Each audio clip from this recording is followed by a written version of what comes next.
Good evening, honorable members. Welcome to this wonderful episode of NTV People's Parliament. For those watching from home, we are coming to you from the Gaba community, and we are here to discuss clean energy, to understand what is clean energy. So with me, I have a number of honorable members in the House, and today we are going to discuss a number of issues ranging from clean cooking. And we are partnered by the Ministry of Energy and Mineral Development and under National Renewable Energy Platform. So today we are here to understand the different forms of clean cooking. What can we embrace? What are the dangers of using other methods that are known about clean cooking? So we are to educate the community in Gaba about clean cooking under the National Renewable Energy Platform. Thank you so much for being part of the NTV People's Parliament. But briefly, I would like to walk you in what some of these things mean. What does clean cooking mean? Now, I want to also highlight that the National Renewable Energy Platform works with a number of stakeholders, a number of civil society organizations in both the energy sector, but also outside of the energy sector to ensure that the sustainable development goals are being achieved. Now, these goals range from a number of issues that affect our health, that affect climate, and this is climate change, deforestation. How can we cut down on this by using clean cooking?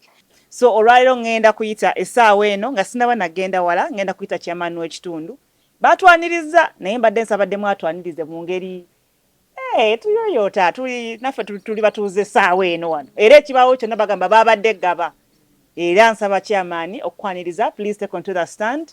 Whatever language you feel comfortable in, you're welcome to take onto the stand and welcome us officially to your community. Gaba wetumuwulira tulowooza ekyennyanja nadde manyi ngenda kuyingira wano asikali aŋŋambe laba ekyennyanja naye ntuuse sinaakulaba ku kyennyanja ka chairman. Kale tusanyusa okulabako ssebo. Bannange tusanyusa okubalaba. Ssebo. Katonda ye bali kubakuuma bulusa mu kitundu kyaffe. Ate musabe nnyo mweyongere Katonda okukola ki? Okukola nti Parliament etuula eGaba. Tetujja kukoowa kusaba oba ne Katonda atuyambyeko. Bwe tumanya n'okutegeera tutegeera. Bannange ku linnya lya Yesu Kristo Mukama waffe katusamu ebikuŋŋaana zitambule bulungi. Ebyokwerinda biri bulungi era tuli smart nga mulaba tutudde era bwe tuyisa ne ku kyalo. Temutolowoozaamu mpisa mbi. Mwebale kujja abatuuze olukiiko ndukkiriza lutuule essaawa eno bampita Mudde Buye Fred Vice Chairperson w'Egaba Trading Center. Chairperson nga tonnaba kutuula nsaba wennyini w'oli gwagenda okutuwa we tutudde ogenda kutunnyonnyola tutudde wa watuufu ku muntu alaba tuli wa watuufu ate njagala kumanya nga tetunaba basomesa ku musomo guno biki ebintu ebibasoomooza wano mu Gaba because tuyinza enkyukakyuka yonna bwejja olina kusooka kumanya ki ekikosa abantu b'Egaba biki ebimu ku binyigiriza abantu b'Egaba ebiyinza okuba nga bibagaanye oluusi onaganze n'ogwo omusomo sijja kugenda biki ebyo ebisoomooza abantu b'Egaba Gaba ebaddewo ebbanga ddene nze nkuze mpulira Gaba naye bw'ojja kusetinga Egaba olaba nga yeemu buli mwaka biki ebisinga okusoomooza abantu Egaba oba biki ebiri Egaba ebikola nimuga kino nedda kino tutuusizzaako wano twalina kino ne tutuusizzaako wano. Bannange neyanziza okuddamu okumpuliriza Gaba we tuli bannange twebaze Katonda twagirwa omujjuzo gw'amazzi nga ne wano wootudde olywera mu mazzi Katonda n'akiwugula kyatwala emyezi egiwera ekyo tukyebalize Katonda bye byatusoomooza ebisooka. Tuyina ekintu ekirala twetaaga nnyo okumanya n'okutegeera. Okusoma tukwagalira mutwe namu babayimiriza obutayingira kuba tuli bangi. Twagala nnyo okumanya n'okutegeera. Binyinyi ebisoomooza Gaba amazzi gatutawaanya bwe gabimba tufuna n'obulwadde muno bwayita kolera ne tufuna ne bulwadde bw'ensiri wabula mpozi gavumenti yatuyamba netuwa obutimba bw'ensiri. Banendooza ffenna tuli ffenna twetaaga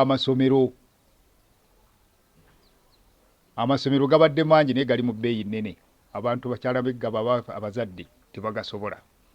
N'ensula gye tusulamu amazzi twali twesulira eyo mu bitoogo amazzi gatugobyeyo kye twagala tukyuse tulabe ebimu ebitusumbuwa ffe tukalirira bya nnyanja tukozesa nku era ekyennyanja ekikalu kiwooma nnyo ab'eggaba mukitegeera abantu b'eggaba tusiika ekyennyanja tusiikisa nku tusiikisa manda n'olya ekyennyanja n'omatira bw'anaaba okutusomesa okulungi tujja kusanyuka twetaaga kumanya kakati kyama ogambye ekyennyanja wano bakisiikisa nku era bakisiikisa oluusi amanda nange eggaba gimanyiko kyennyanja naye kyensaba okumanya gy'oli singa tuba tusomeseddwa ku nfumba eri clean etaasa obutonde obw'enjawulo olowooza kiyinza kutwala abatuuze bo ng'ab'eggaba kiyinza kutwala ki okubannyonnyola enfumba eno okuva ku kyetumanyi because ebiseera ebisinga kyetumanyi tukiremerako kubanga kyoba okuzoomanyi kusoomoozebwa ki kwe tuyinza okusanga nga tunnyonnyola abantu ku nfumba eno empya ogenda kunyamba osembere ku muzindaalo kaakati ekiri wano eggaba abantu b'eggaba bateefu bw'ojja okubasomesa bategeera kyokola ebisinga okutulemesa butamanya oli oyinza omuga nti ofumbisa enku zino zirina ekikyamu osiikisa omanye enku kuba kutema miti kusaidi ebyobutonde tubakola ki bwe tukalirira ebyennyanja twonoona ki ebyobutonde bw'ensi abasinga mu bitegeera bulaka twogera Oluganda kwegamba tuba tusomeseddwa bulungi n'okuyiga ab'eggaba tetulina buzibu era Katonda yatuwa kyobola ne mu byokwerinda ndowooza tetulina okufuna mivuyo nga walala ekyo tukyeyagaliremu era nga bana abazze okutusomesa ffe twebeesunze era mwe mututankudde okutusomesa mujja kulaba abantu mujja ddi ffe tuli lwedde ebitusoomooza byebyo amasi ffe gatusalako nawanu gajjulako ne gakoma nini neyanza nnyo neyanziza vice bwe naaba nkwetaaza era nja kuddamu nkwezi. Thank you.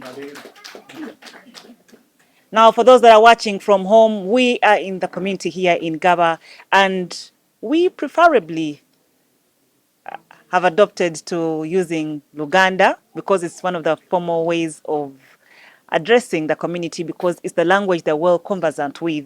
So we are going to have a mix of English and Luganda for this community. But before I delve any further, we are here to understand the different forms of clean energy cooking. And clean energy cooking refers to the use of safe, efficient and environmentally friendly energy resources for preparing our food. Now, some of these sources include electricity, they include using gas and a number of others, as we shall later learn from the National Renewable Energy Platform. But today in Gaba, the community here, they're a fishing community. They fry good fish here in Gaba, but they use mostly firewood and charcoal. However, the community is ready to learn and ready to embrace the new forms of clean cooking. At this point, ngenda kuyita abantu ab'enjawulo bagenda kujja batubuulire ki kye bamanyi maybe ku nfumba etakosa butonde oba bo ki kye badde balowooza oba ki ekibasoomooza mu ngeri ey'enjawulo kibalemesezza okuba nga batwala enfumba eno mu maaso. So honorable member sebo nkwaniriza mukansooka nyanyiriza omwami ono kubanga yatuyimbidde anthem bbiri tumuwe obugalo nga teyasise anthem zonna bbiri n'aziyimba n'agatako ne stanza ey'okubiri ne manya nti kati wano obuzibu buze tugenda mu yakusatu nekuba akama mu mutima naye akama n'akawulira nga mukama wange awo wennyini naye tweyanza ssebo tukwaniriza ojja kusembera kumpi n'akazindaalo otuwa amannya go then otubuulire. Honorable Speaker, Yes, sir. neyanziza okumpa omukisa guno amannya gange nze Kasule Kamusoke Saalongo chairman w'abakadde mu Gaba Trading Center. Obugalo twakalonda ak'abakadde naye tugende mu kufumba. Kakati ku byenfumba twandibadde tufumbira ku ekyo kye tutannamanya bulungi kye bayise eki enfumba ey'omulembe etakosa butonde bwansi naye kirabika kiri expensive nnyo kya bbeeyi era tusaba batulambulule bulungi tulabe nga tusobola okukyasesinga fa abamufuna mpola atunda ennyaanya atunda nakati tomulowooza kugula gaasi eri ya ssente mpitirivu bwebanga ye enfumbe y'omulembe. Akaliri ebyennyanja naye yeetaaga okwa enlightinga okwongera okutangaazibwa akola atya kava agikoze atya okukalira empuuta ennene n'okusiika kubanga okusiika kwa buli ddakiika neeyanziza neeyanzeege. Nange neeyanza nnyo ssebo. Yes, ssebo.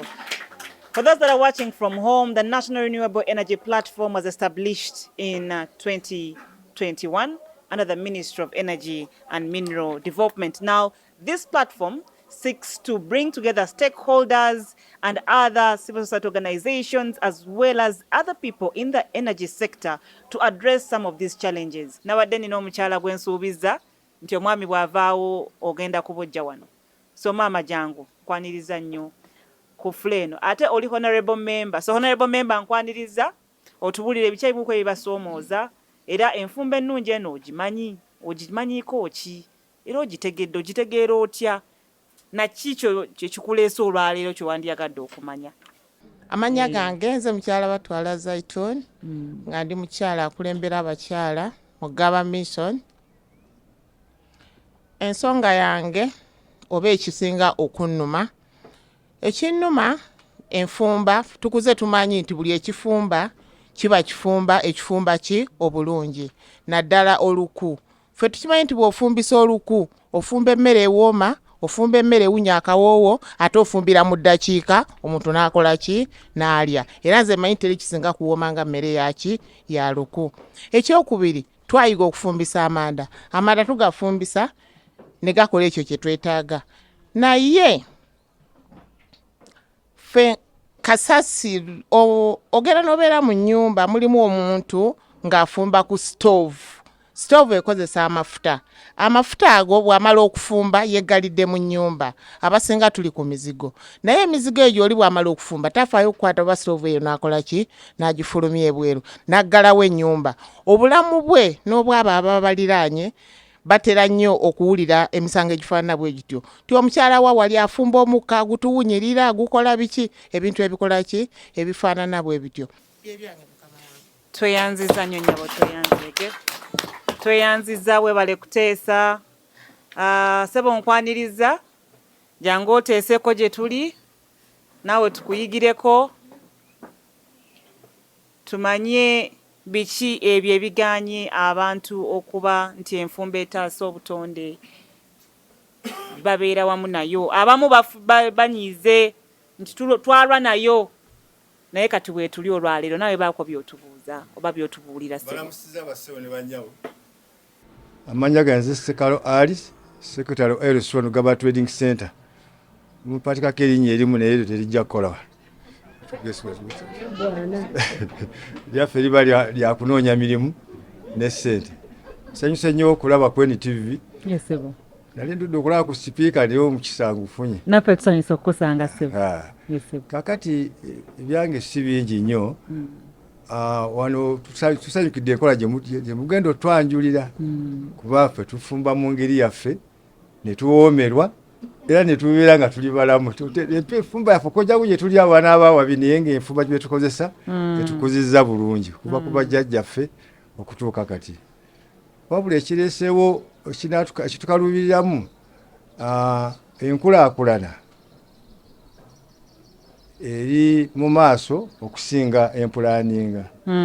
Wano ewaffe tunasuze ne ssente zaffe ne tuteekamu mu kitundu nnyo naye nga pulaani gw'ogyekolera ofuna ssente zo n'okola by'oyagala naye nga abakugayidinga bakugayidinga kugamba bakugaana bugaani naye nga tebakugaya nti pulaani yawana efaana bweti. Nga twagala nti nga bwe muze eddoboozi lyambe tutuuka wala mututeeremu development ebeere nga planning yesooka then development elokegoberera. Tugende nti Gaba oba onoozimbayo ennyumba ejja kufaana bwetyo. Wano tewali kkubo, wano tewali wanaabeera omwana naye kati ffe abalina essente tuteekamu buteesi tulabirawo oluguudo ate nga bagee nti waliwo oluguudo. Kyetwagala planning esooka ebeeremu tumenye nti onoozimba eGaba ojja zimba bwoti, bw'onoozimba egindi akati muzeeyoro mu kufumba planning gwe wanditeesezza yandibadde etambita mu kufumba naddala ku nfumba eno etaasa obutonde.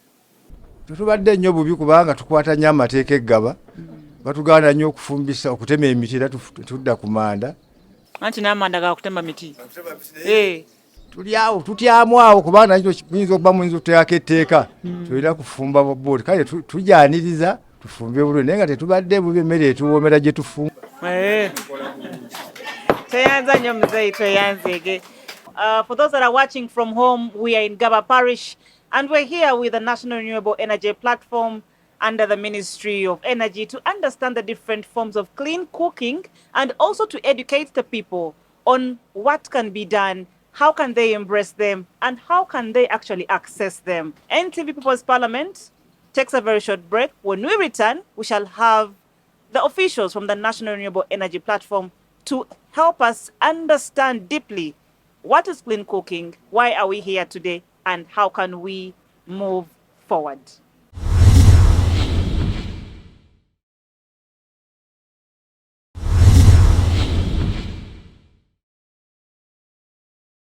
Welcome back from that break. You're still watching NTV People's Parliament, and we are coming to you from Gaba Parish. We are here with the National Renewable Energy Platform to understand the different forms of clean cooking, how they can be embraced, how the community has been viewing these different forms of clean cooking, and how they are now viewing them. But at this moment, ngenda kusabayo abakyala at least basatu kubana. Njagala kumanya kiki kyofumbisa ewaka, kiki ekikubanga njagala abakugu abali wano leero bawulire kiki ekikuganye ebbanga lyonna gwe ng'omuntu nga tekuliko oti gavumenti yekoze bweti, gwe ng'omuntu kiki ekiganye okubanga ebintu bino ebimu obadde obikozesa ewaka era obadde obimanyiiko nga wabigaana bugaanyi wagamba nze si byange oba so kiki kye wandiyagadde era olwaleero okujja mu musomo guno so that womala okutunnyonnyola abakugu nabo bajja kujja bakwanukule gwe ng'omuntu. So nsaba yo abakyala mujje mutunnyonnyole kiki kyofumbisa ewaka era lwaki okifumbisa era kiki kyewandiyagadde kibe nga kikolebwa. Nnyabo jangu tukwaniriza. Eyanziza nnyo nnyabo olw'omukisa. Banaye musiibye mutya mwenna? Mulungi nnyabo si. Ndi mutuuze w'Eggaba amannya gange nze Namuwonge Diana. Mpozi obw'eddakiika n'akanyomero ke nninze. Enkola eno eya clean cooking nze kusinziira ku kyabuuzizza nagiwulirako era nandijaagadde nnyo kuba mu butuufu teri abeera awo n'aba nga tayagala kufumba naye ng'ali mu masappe kangayite masappe. Naye obuzibu tugenda ne tuwulira nti enkola eno kati kanjogere nnyo kweno tugeze ya gaasi tugenda ne tuwulira nti munnange gaasi oyo yeetaaga ng'oli mu kifo kigazi so ng'ate bambi abamu ku ffe oluusi tusangibwa tetuli mu bifo bigazi. Kati ekyo kye mbadde njagala okuyambibwa okuddibwamu tugeze nga batandise okuddamu bigazi nga business owner oba nga omutuuze gwa muyina ewaka nga amaka. Ng'amaka kati tugeze tuwulira nti teyeetaaga nnyo tugeze ng'oba olinga mu single room tugeze nti oba aba yeetaaga nnyo ng'oba olinawo omukuumira so ng'ate bambi ojasanga abamu nga talina kifo kigazi kinene. Bye byange. Tweyanza nnyo nnyabo tweyanzeege aleese okutya kwe oba endowooza y'okumanya nti weetaaga nnyumba ya bisenge bina okubanga olina sirinda ya gaasi era w'obanga oli wafunda osobola mukozesa otya. Gwali eyo wandiyagadde kumanya ki? Omukyala ali eyo oba omwami ng'obadde olaba ewaka wandyetaaze mukyalawo omwami oli yagambye afumbe nga muyonjo ate ng'akozesa enfumba ennyonjo ekuuma obutonde wandibadde ggwe muli oyagala ki olwaleero. So nsaba kuwulirizaako nalabye omukono naye tugenda mu break oba gwabadde side wali wabadde wano ono yabadde ayogeddeko omukyala sinfune atandaba kwogerako kati nga bw'ajja nga nomala bwe yeeteekateeka. Yes please. Okay, good evening once again. Yes. Okay, they have asked what I use. Me, I use three things. I use electricity, I use gas, and I use charcoal. But my favorite, I would like to use electricity. Why electricity? It is very faster. And me, I have a problem with allergy. The more I stay in smoke with charcoal, I start sneezing. I get cough in the evening, which is not cough, but just because allergy cough because of the what? The smoke. I use gas because sometimes I find that when I use electricity, the units runs faster than gas. So I decide to use gas, I spare electricity. Or I use gas when the power is off. Because since they changed Can you push closer? Since they changed the umeme to this, the UDCL, the electricity is on and off. It is a very big challenge. You can put food on those rice cookers, 20 minutes, the power is off. Then you run to gas. So that's why I use three things. I use charcoal, I use gas, I use electricity. But I would like these people who have taken off, the government, it has taken off the umeme, and they have decided to give us electricity. Let their electricity be stable. We are tired. But also, I would like to understand, how did you have a transition from charcoal to, was it first gas or electricity? What was first before, after you transferred from charcoal? The transition from charcoal into electricity and gas. Is it something you were taught? How did you get this information? I was not taught those things because I grew up in them. I grew seeing my mom, seeing my father, seeing my sisters using electricity, gas, and what. Okay. Because I'm not all that old that I'm not of those early ages. I've been seeing them. So I was also adapted it. Okay. It was very faster to me. Thank you. But my request is reduce the cost of gases or give us for free because we pay revenue. We pay a lot of money. Reduce and or give us for free. We would be very appreciative if really the government looks at people knowing that we are slow earners. We don't have money. Let the government help us reduce the electricity, give us free gases. At least they can give us the cylinders and they reduce the refilling fee. Okay. Thank you very much. Thank you so much, Honorable Member. The ladies are happy when you talked about free, because the ladies believe the free word has come with a lot of joy. But however, nga nasoose okubagamba nga tutandika, lwaki tuletamu abaana, lwaki tuletamu amasomero? Abagambye omukyala yakulala bagaasi n'amanda n'amasannyalaze. So lwaki tuletamu abaana nti abaana be basomesebwa nti enfumba ennungi ekola kino kyekirungi ekigivaamu era tusobola ogikozesa. N'abaami we baba bakuze tajja kaka mukyala ono nti we basiya amanda sigirya. Ajja kuba omwana ono engeri ejja kuzema sootegera nti nsobola okukozesa kino. Tomanya nga bw'annyonnyodde nga amasannyalaze later tunaafuna enkwatibwamu oba mu gaasi. So kiba kirungi n'abaana tubasomesa. So abazze wano leero tubaaniriza era ngenda kuteekateeka omu ku bakugu agenda kujja atunnyonnyole naye nga tannaba nsabayo omuntu omu yekka omukugu agenda kweteekateeka. Dr. Nicholas Mukisa agenda kujja atusomese ebimu ku bikwatagana ku nkozesa eno. Naye kino kisooka naawe. It's a mindset change. It's a behavior change. It has to start with you. Leero tuzze okuyiga, okukyusa ebyo bye tumanyi oluusi, to learn, unlearn and relearn. Lunaku tubaako kye tuyiga. So kiba kirungi nnyo naye mu kaseera kano Sergeant at Arms ne Clark nabo baagala kuteesa. Ngenda kubawa omukisa bannange no singuzi banyumye nnyo mwina balabako nga bateesa. So ngenda kusooka ku mukono gwange guno ogwa kkono kubanga ndi wa kkono. Kati mbadde nkwaniriza maama oyogereko. Bonna bomaliriza ne Sergeant at Arms najja tuwa obubaka bwe. Tugenda tuzaako ku ssimu. Atuwa ebiteeso bye then tuweyongere maaso nga Dr. Nicholas Mukisa yeetegeka. Osanga bw'anaayogerako gye tuli mujja kufuna ebirala by'okwogerako naye. So Honorable Member, nze agenda okuwandiika amannya go ku lulo. Mbaniriza nnyo mwenna abazze ku lunaku olwaleero nga tuli ku clean cooking. Nga nze Clark nange mpeereddwa omukisa okuba nga njogerako gye muli. We are talking about clean cooking. Amannya go nnyabo. I'm called Nasuna Karo. I'm the treasurer of the Gaba Parish. Yes.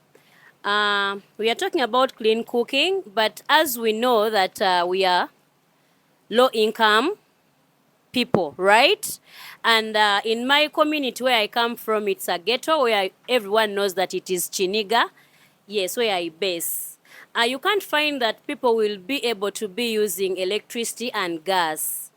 As clean cooking people, what are you going to do for us as we low income people? Because basically we might want to use these things and we need them. But we don't have all it takes. As all you know that fire, actually, people who have electricity, like in our slum areas, houses are burning because we are in these bibao houses, right? And our building is not under plan. You've seen many people dying. And if we introduce this new gas system, as our colleague said before, that it is very dangerous, you know?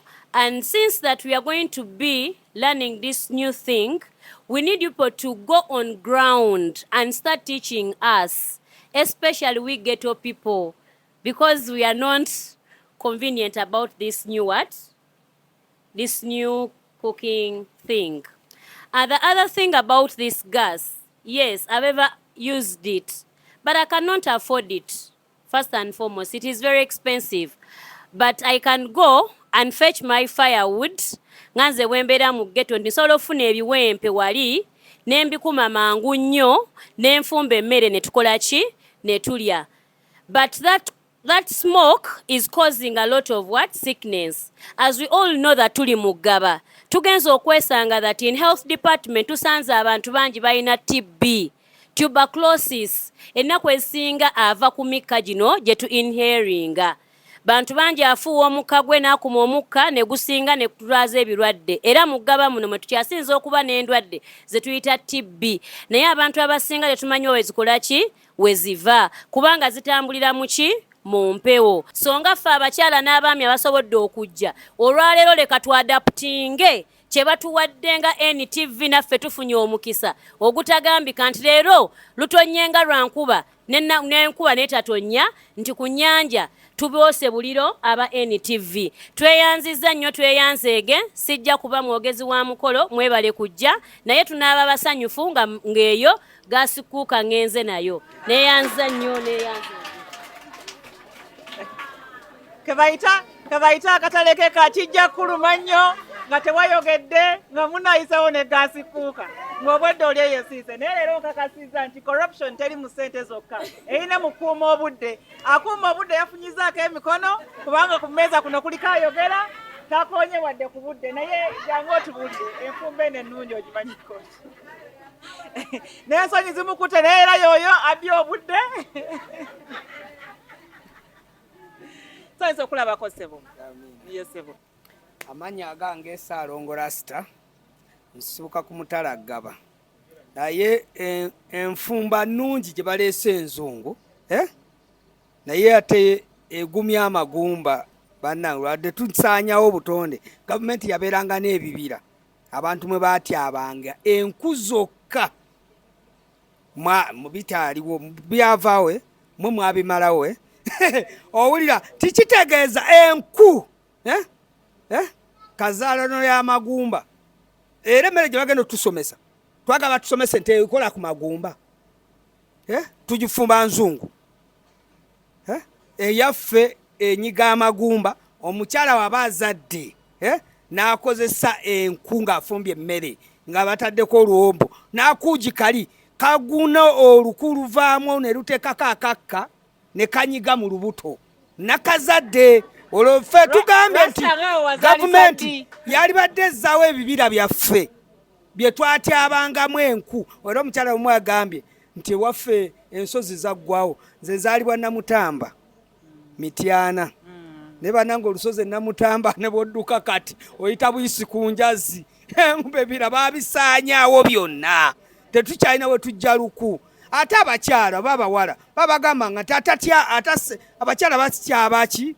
Enku. Kati kitegeeza enteekateeka esinga yavanga mu nku n'abakyala n'okufumba okubeera nga bawangala mu bufumbo. Enku bwe zeggwaawo abakyala tebakyawangala mu bufumbo, kwa enku tebakyaswa zityaba bajjabirewa. Ebiro byaggwaawo tebikyaliwo, mukyatyaba enku. Banyiraza abatoototo bakaabira tufumbe ensiike basiikira mu bisenge. Kitegeeza oluku lwawangazanga obufumbo. Omukyala takyosobola kuwangalira ku bufumbo olw'ensonga takyatyaba nku. Mukama yeebazibwe. Naye enfumba enzungu ebeerewo oza bagituyigirize. Mukama mulungi.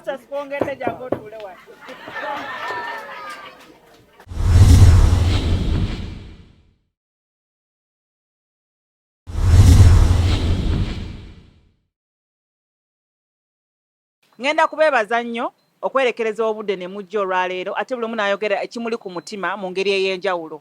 Kituwa ekifaananyi kye tugenda okuzzaako era okwogerako. Era mu kaseera kano oba mu kanyomero kano ngenda kuyita Dr. Nicholas Mukisa nga ye project manager mu project eno, ate nga we nabagambye yakwasaganya ebya behavior change.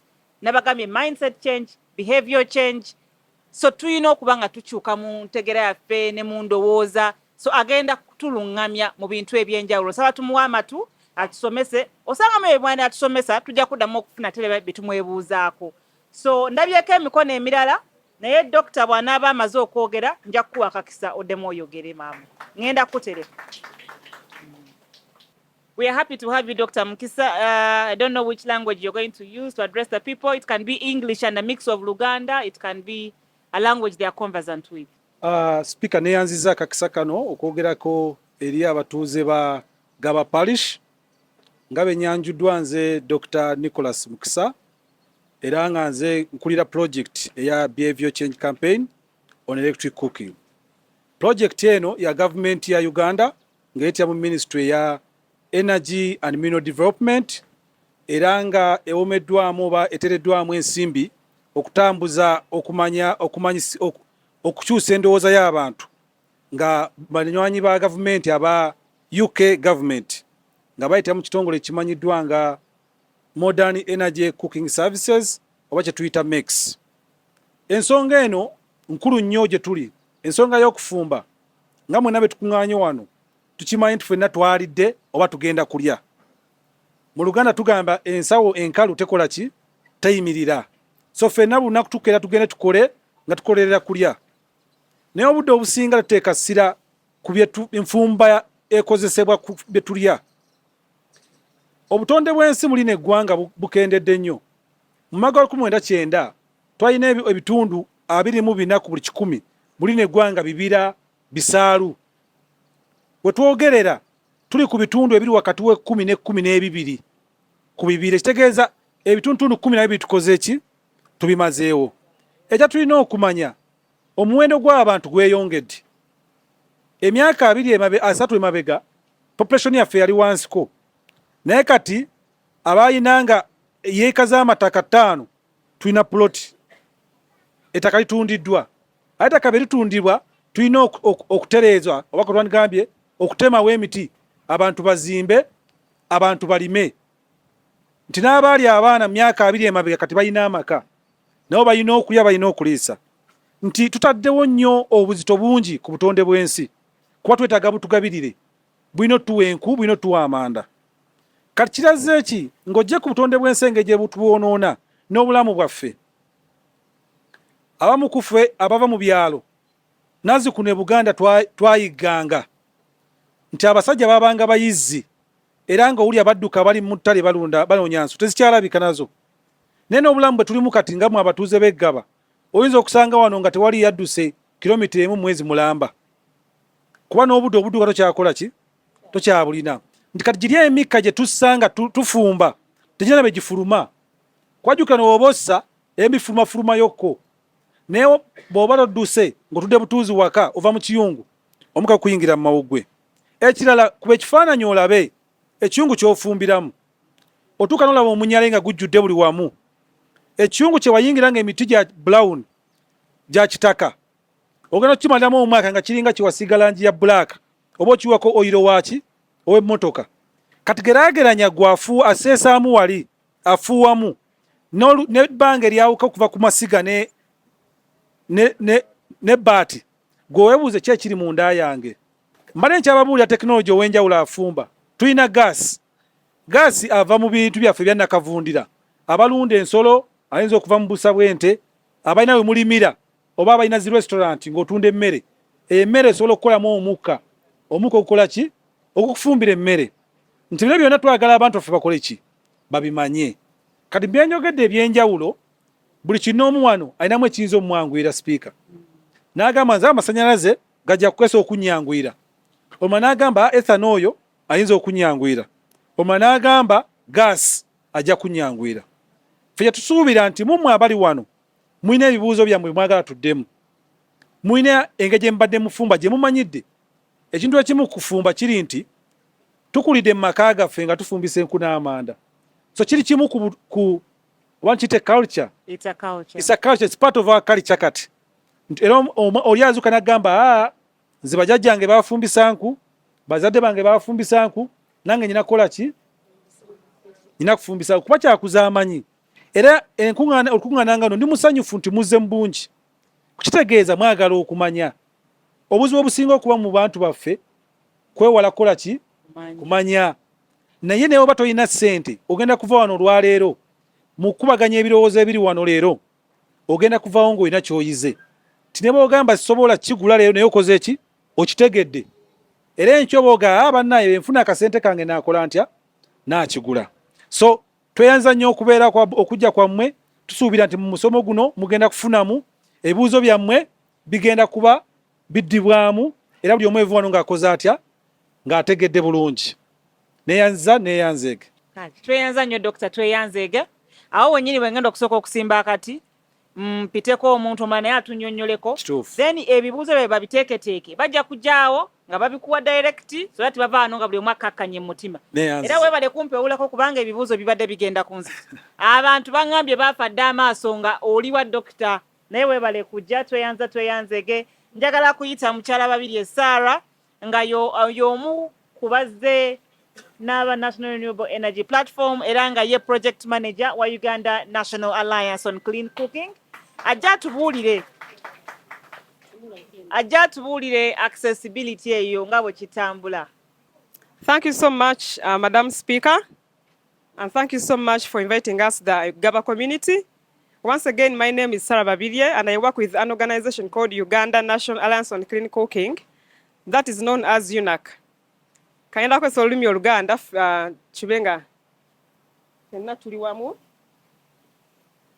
UNAC oba Uganda National Alliance on Clean Cooking ekwasaganya companies nyingi era nsanyuse nti mubuuziza ku bibuuzo ebikwatagana ku buvunaanyizibwa bwaffe. Companies ezitutumula ezisaasaanya amawulire agakwatagana ku kufumba okulungi oba okufumba okulongooseemu. Nga tuwagala abantu bave ku manda, bave ku kufumbisa enku, wabula bakozese okufumba okulongooseemu kwe tuyita clean cooking. Lwaki twagala okufrontieringa clean cooking? Research elaze nti abantu 2,113 bafa buli mwaka. Abantu 2,113 bakola ki? Ate mu bantu abafa abo kiba kitegeeza nga bwe tuli wano nga tutudde tuwogera. Bw'obalabalamu ne math kitegeeza abantu 64 bafa buli lunaku. So kitegeeza nga bwe tuli wano waliwo muganda waffe afa, mama waffe, muwala waffe, omwana omuto. Ate ekisinga ekyennaku ennyo nti abantu abasinga okufa mu abo ffe abakyala ffe tukola ki? Ffe tufa ebiseera ebisinga kubanga abasajja batono nnyo abeenyigira mu kufumba. Tulina ku basajja bafumbira ewaka olunaku lulamba nga gwe ofumba. N'okera n'ofumba ekyenkya, n'odda ku kyamisana, n'odda ku kyaggulo. Mwetuli wano? Bwe tuba mwetuli kirungi. Noyinza okuba okikoze olwa surprising mukyalawo, oba oli awo mama taliiwo naye nga si bwe buvunaanyizibwa bwaffe ng'abaki. So ffe abakyala ne muwala wange gwe nfumba naye n'omwana gwe mpese ku mugongo mu statistics ogwenjogedde w'emitwalo 2,113 buli mwaka abafa. Ffe tusinga okukola ki? Okosebwa. Yensonga lwaki tucreatinga nnyo awareness nga twagala abaami bagiwulire kuba be bafiirwa abakyala, twagala naffe tugiwulire nti tufa nga tupreparing emmere, tutaasa bulamu bw'abantu nga tufumba naye tukomekeza nga naffe tukoze eki? Tufiiriddemu. Be bantu abo abafa. Twadressinga enzikiriza embi oba kale abantu bye bamanyi bye baakula bamanyi. Ekisooka abantu balowooza nti bw'ofumbisa pressure cookers tosobola kufumba mmere ya bulijjo. Tugoya akawunga, tufumba amatooke oba katogo oba ga bijanjaalo oba manyige n'oganyiga n'okusaamu n'endagala n'emiziŋoonyo n'oboobeza. Pressure cookers ezo za designingibwa ekirungi nti buli emu buli mmere eriko eppeesa lyalyo. Era buli ppeesa lyalyo lirina obudde bwalyo, lirina amasannyalaze geetwala. So bw'oba oyagala kufumba bijanjaalo n'onyiga ku beans ejja kutwala eddakiika 30 gokka nga ebijanjaalo biyidde one egenda kuwa obudde nga omukyalo kuba nti kati osavinga n'obudde kuba nti yona ebintu byokola kuba bwonyiga epesa nti beans bwengoddayo ng'oyoza ngoye zo ng'ogenda katale ng'ofumba otunda nnyaanya zo mu ddakiika 30 ojja komawo nga yejje nako yokka tewetaagisa kujja kugijjako ojja komawo nga yejjeeko ebijanjo byayidde dda ogambe kambisiike era osiike kateeke maybe akawunga era ogwezemu akawunga oba kateeke omuceere eriko amapeesa so nnyangu yakozesa nti okuva ku mwana w'emyaka 8 n'omuntu w'emyaka nga 6 nnyangu nnyo yakozesa nti onyigabunyizi peesa yejjako yokka buli mmere erina epeesa lyayo tegeza n'abaami basobola otuyambako obulungi mu kufumba mugamba mukwano nyigiraakawo ku binizi ekibi kyendabye mu ekyo kirungi nnyo naye kati buli kintu ekirungi kijja n'ekibi abaami abamu kati baguba n'abakyala actually abaami abasinga baguze pressure cookers ezo bwafunamu obuze mukyalo nga mugamba oba ogenda genda kubanga amanyi asooka tekunyiga obunyiza epeesa n'akola ki tubayigiriza naye tujja kubannyonnyola naye nga waliwo omwami yatuwa scenario nagamba nze kati sikyafaayo bamukyala wange ano bakole ki ne tumugamba nedda ate pressure cooker tezze kunobesa baki bakyala ezze kubanga eyamba obutonde bw'ensi eyamba obulamu bw'abakyala ate n'omukyala alina roles ze ng'omukyala kuba te pressure cooker tegenda kuzaala mwana bwe ndowooza ejyasigala ng'ekola mulimu gwayo nga gwo naye tejja kukola ki so kanyongere okuttaanya omulama kubanga waliwo ensonga enkulu bagulako nti biri expensive tukikkiriza nti biri expensive naye ate era bw'olaba sente zossa mu kufumba ebintu ng'okesa amala n'enku ziba nnyingi nnyo okusinga z'ofumbisa ki pressure cooker ndaba example ya molokonyi abantu abasinga bava ku molokonyi kubanga atwala obudde bungi atwala sente nnyingi n'amanda mangi naye molokonyi ku pressure cooker omufumbira ku masannyalaze gasinsi 100 ebyo mu ddakiika 6 obutasukka 1 hour mu ddakiika 6 siringi 4 ofumba molokonyi naye ate oba oyagala kulya molokonyi abamu bamufaanako kubanga amala obudde bungi n'amanda bw'oba oyagala fumba molokonyi ku manda ojja kutwala amanda ga 15 oba 7 ate ojja kutwala obudde bwa ssaawa nga 5 ng'ofumba mu molokonyi akati ozzeemu omwami ono era musanyufu nnyo nga tonnakoona gwakulala yadaabuuza nti emmere y'omupressure cooker enaamunyiga ennyingo n'emunyiga amagumba neddamu n'egayunga emmere y'enkwenyiga tweyanze nnyo tweyanze gwebale kumunnyonnyola kakati ngenda kusaba bwe tunaba tumaze okuwumbawumba abeetaaga omukyalo ono agenda kuba atuddeko mu maaso g'ebyuma ebyo akulage press weeri akulage end weeri ne stop weeri so mumwettanire naye nsabalira kumanya nti singa wabaawo alina ekibuuzo kiteeketeeke tugenda kubuuza ebibuuzo ebisembayo ku ebyo bye babasomesezza mubibabuuze tubiddemu tuwunzika akanyomero kano tulabe nga tuddayo okufumbisa ku nsaba nga sinavaawo yakasembayo mbawe enamba y'essimu enamba y'essimu olumu bwe tusasika weebuuza nti yagisomye 0787 0787 0877 28 29 19 0787 28 29 19 ku byokufumba byonna ebyenjawulo tujja kuba tukwatagana ffenna abaagala bizinesi abaagala okubisuubula abaagala okubifumbisa ewaka abaagala emisomo egy'abakyala egy'enjawulo mu bibiina byammwe otukulako bizisimu tibannaye tuye abakyala 30 twagala mukomewo tujja kujja tubafumbira mulye mube nga mwe tweyongera okukola ki okuyiga tweyanza nnyo tweyanzeege You're still watching NTV People's Parliament, and we are coming to you from Gaba Parish. At this particular moment, Dr. Nicholas Mukisa is going to give us a clear picture of what clean cooking is, how it benefits us as a community, how you can embrace it, how you can access it in English for any other person who might have missed out the communication in Luganda. Dr. Mukisa, please briefly wrap up all the things that you talked about so that you can see how we can move forward together. Yeah, thank you very much, Madam Speaker. As I mentioned, this campaign is spearheaded by the Minister of Energy and Mineral Development with the support of funding from the Government of UK through the Modern Energy Cooking Services, and the National Renewable Energy Platform is privileged to be leading on this campaign. And the campaign is intended to quick start a behavior change amongst our people on how they, embrace or they look at cooking, looking at promoting cleaner technologies, trying to communicate the challenges that are with the cooking practices we were used to. Cooking is part of our culture lately, and we must see how best do we accommodate the new technologies. Some of these technologies are not very new, but we've not really been exposed to them. So the campaign is looking at exposing the masses to cleaner cooking technologies, sharing the benefits of the different cooking technologies, and how our people can access these technologies. So today, we've been privileged to be in Gaba, to interact with the residents of Gaba Parish. We are optimistic that they've learned something from this engagement. There is 1 or 2 takeaways they are having today. We believe, and we are going to continue this campaign to other places. From here, we shall go to other towns. And we hope the same message that has been shared, the impact that has been achieved here shall also be extended elsewhere. Some of the technologies we are promoting include electric cooking pressure cookers. These use very little electricity to cook our food.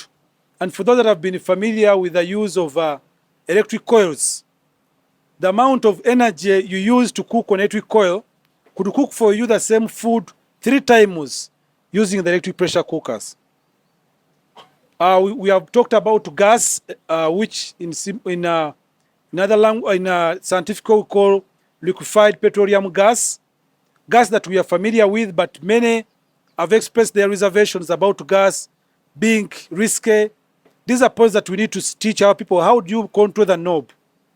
You can use gas in a small room, but you have to regulate it and manage it well. Otherwise, if you mismanage it, it may not be good for you, as one of the speakers presented. We have gas. For those of you that have farms, you could invest in biogas. Biogas is clean and it's good for your family. We advocate that we should minimize our use of charcoal and firewood.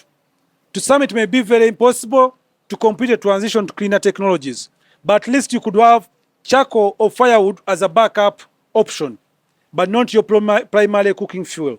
So we believe that this campaign is not only stopping today with the interaction with NTV and the stakeholders here, but we are going to continue sensitizing our people through mass engagement, through outreaches, exhibitions, stakeholder engagements, and live demonstrations. And we've promised, and this is the second time I promise, we are coming back to Gaba. We are going to be back in Gaba Parish to do live demonstrations, to cook. And we will be looking forward to having some volunteers. Today we are happy we had several men speak about cooking. We hope when we come to do the cooking, men will still volunteer themselves to participate in the cooking. This is very clean, like we've mentioned. You can cook from anywhere. You can cook even right here as we do our parliament and discussions.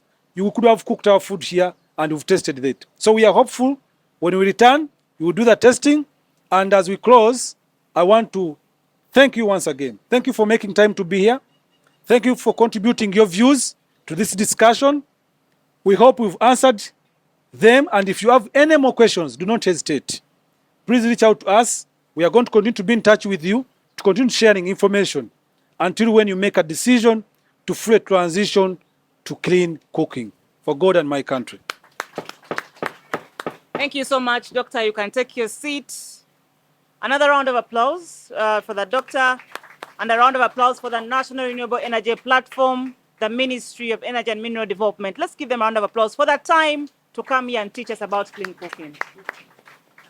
Yes, and I would like to thank all those that are watching from home. Thank you so much for being part of this conversation. Thank you for being in this learning process with us here in Gaba Parish. I have a number of honorable members that have come here today in person to understand how they can be part and parcel of clean cooking. This particular episode has been brought to you by the Ministry of Energy and Mineral Development in partnership still with the National Renewable Energy Platform. And I hope we have taken the message home for those that need to access the different sets of equipment that is used in cooking. You will still get the information below our screens. And thank you so much for being part of this conversation today.